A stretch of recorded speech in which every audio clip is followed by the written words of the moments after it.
Appreciate everybody being here. Obviously, a lot of excitement about spring practice starting here tomorrow. It's been a wonderful off season. Got to give a great shout of appreciation to our strength staff, nutrition staff, athletic trainers. The work that's gone into the first 9 weeks of the semester has been incredible. It's been great seeing the growth and the buy-in from our players. What we're asking them to do is pretty remarkable. It's an all-inclusive approach to trying to grow and get better, and we're challenging these guys in every aspect of their life, and they are really they've made some great strides here early. I think I was telling them this morning, I think it's 695 pounds of positive growth in body weight, just body weight, among 91 players on our team. So that's an average of a 7 pound gain, or some guys that we asked to lose weight did a remarkable job with that. They've really started to change their bodies, and the strength numbers of what we've been able to accomplish and the work we've been able to get done in our tour of duty has been it's been a lot of fun to be a part of and to watch. So now we get to start up on the fields tomorrow, and we're definitely looking forward to that process of growth mentally and continued physical development for where we want to go. Questions? All right. Go, Brendan. Hey, Coach.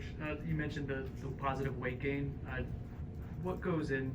Obviously hard work, but what goes into that? And Coach Storms and what he does with his strength and conditioning program to get those kind of results that quickly. I mean, it's a lot of work when it comes to the plan of what it takes. Obviously the strength and conditioning aspect of it is something that's big. I think Coach Storms does a remarkable job.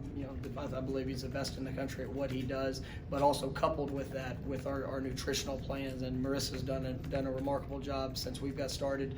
You'll hear in January, and then you have to have buy-in from the players.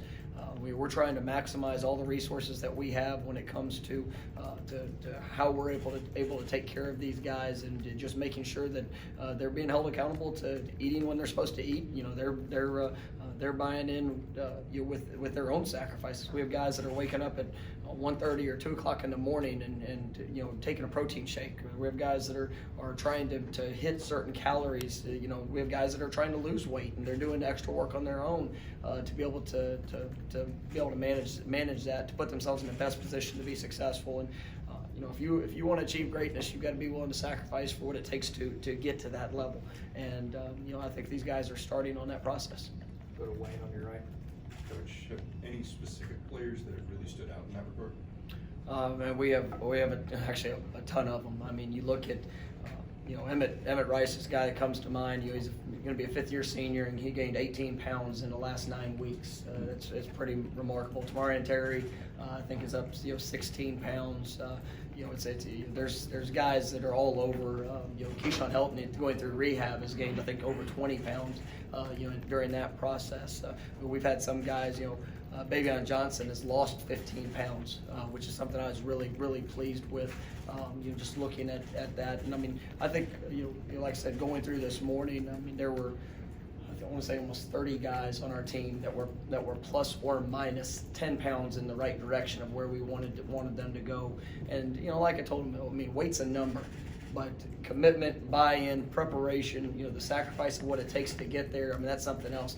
We had some guys, Marvin Wilson, for example, he is only 1 pound different from where he was last year, but his body, the composition of his body has completely changed, and that's something that you see, that the weight change is something that one can tell you, positive growth or in that aspect, but sometimes it's just the body composition and the strength numbers of what they've seen, and that's where these guys are gaining a lot of confidence in the work that they're putting in. You talked about the buy-in. I'm sure a lot of guys started with that. Do you really even see the buy-in go to another level when guys really started seeing those results for themselves? I mean, I think that's part of any process of change. You can make a commitment to do something different than the ways you've done them before, and when you see the positive reinforcement, when you see that growth, those steps that are taking place, I think it builds confidence. And that's why we started our very first week of the spring with our tour of duty workouts, and to go from, we ended up getting 12 of those workouts in, and where we were day one to where we were, there yesterday with our last tour of duty workout, it's remarkable. I mean, guys understanding what our standard's going to be, and guys being held accountable in every aspect. But when they see that growth, you see the confidence starting to build within them. Go to Ira, the last row on the right. There used to be a kind of a thought process in college football that the strength coach's job was just get the guys in the weight room and get them to work hard. I mean, that was kind of their role. How sophisticated is that process now compared to maybe 15 or 20 years ago? I mean, I think it's critical. It's critical to our development as a team. Obviously, with the new staff, new expectations, new standards. I mean, the message has to be consistent, and that's one of the things that I try to really pour into. This is an all-inclusive approach. Every week we meet as a complete staff, academics, strength conditioning, compliance. Everybody that puts hands on our players at some point of the week is going to be in that meeting, so we're all on the same page, because we have to have that constant communication. We all have to be pushing the same vision, the same approach, because I mean, these kids, being a collegiate student athlete it's a heck of an investment. It's an investment on the players, an investment within the program, and that's one of the things that exciting. Come tomorrow, we're able to get to where we're going to be around them 20 hours a week instead of just 8 hours. And so, but those 8 hours are critical. And I think that Coach Storms and his staff, like I said, Marissa and the nutritional staff, were phenomenal. Academically, the growth we're seeing from our guys is pretty special in its own right. And so everybody's a part of the process in building these student athletes, and it's been great seeing some of that growth. And what Josh and his staff has done is really helping to reiterate the importance of all those little details. Deshaun, over on your left. Coach, you have multiple players on the roster who've now been through multiple head coaches, coordinators, and scheme changes. I know you haven't started practice yet, but how have players sort of adjusted to another systemic change? I mean, it's been good. It's always, and it's all part of their process. And a lot of these guys had no control over any of those decisions, and but they have full control over their mindset and their approach into meetings, and how they're going to receive the information, how they're going to buy into the things we're asking them to do. And when you look at that, everything within the program is focused on the development of the student athlete, and I explain why we do everything. I'm not one of those coaches that say you need to do this because I say so. I try to paint the picture of how this is going to benefit them in the long run with all that we do, and it's challenging. And our kids will tell you, when I got the job here, I didn't promise them much, but I guaranteed them it was going to be the hardest thing they've ever done in their life. And I think if you can get an opportunity to talk to a lot of them, and they're probably going to echo that pretty consistently. But you see gains, you see growth. And all I want our guys to do is embrace the moment, maximize today, be the best they can possibly be, and we'll take care of everything else as it gets to us here in the future. Matt?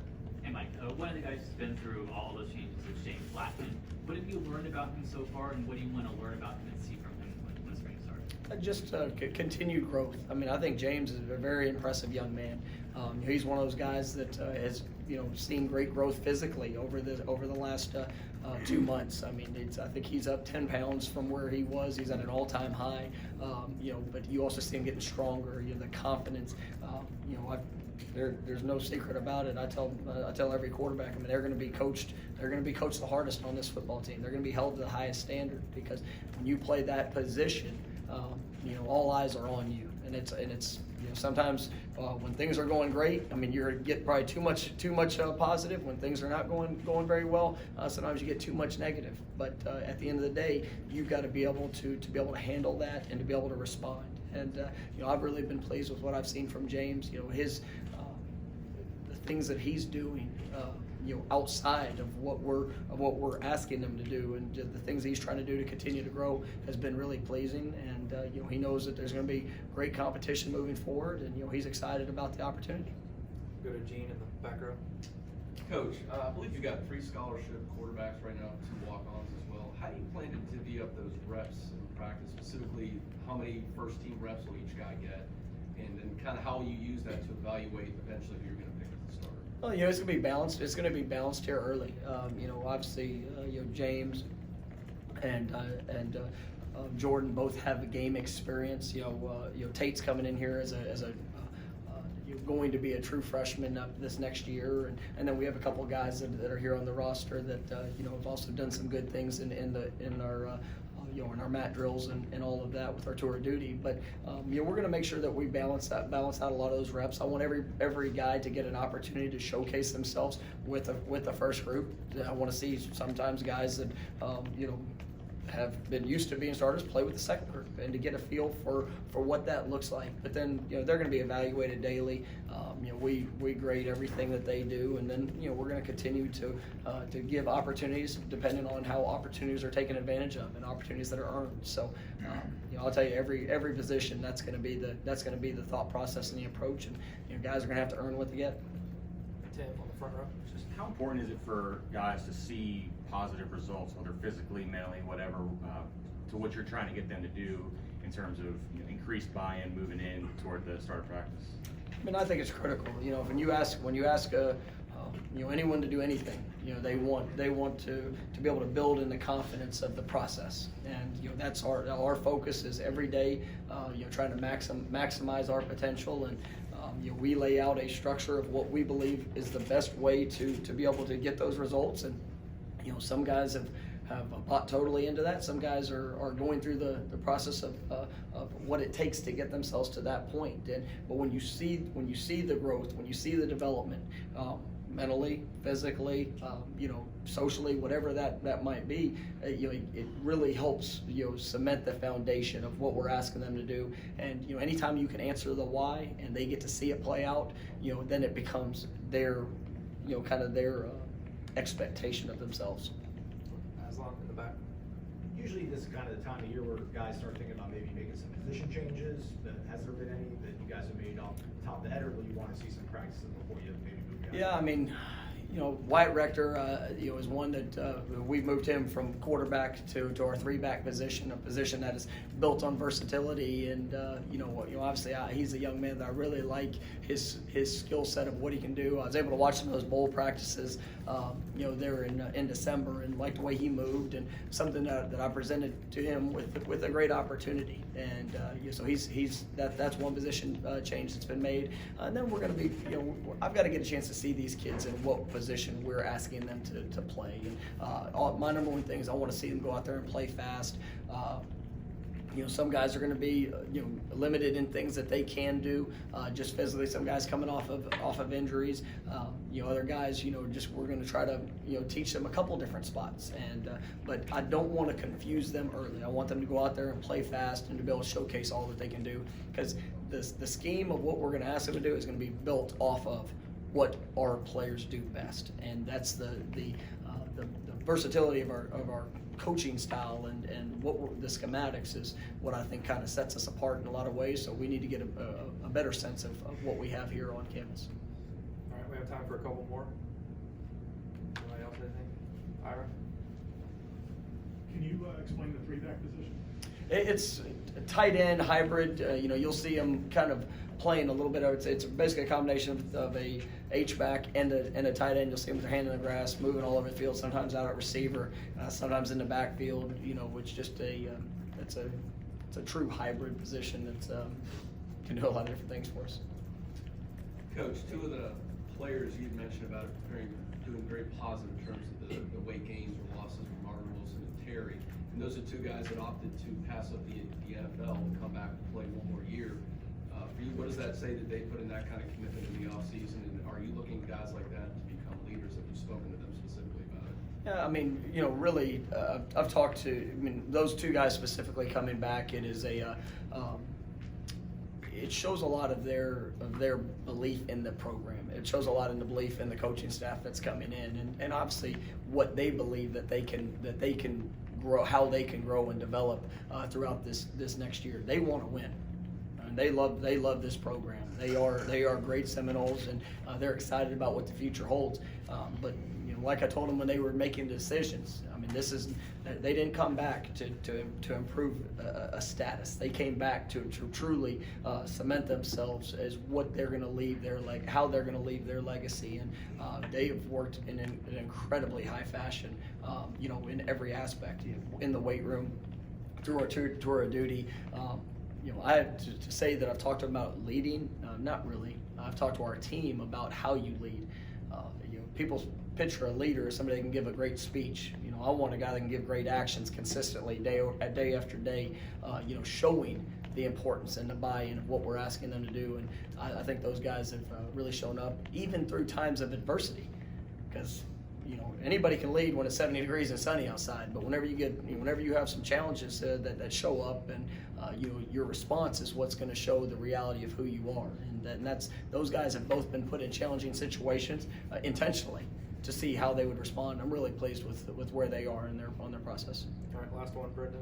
Coach, do you have any updates on injuries or guys who won't be available starting with spring? Yeah, as we go through, there's going to be some guys that are going to be kind of day to day. Some guys that are rehabilitating that might be non-contact throughout the spring. But really, the only one that's going to miss spring that's kind of new is Akeem Dent.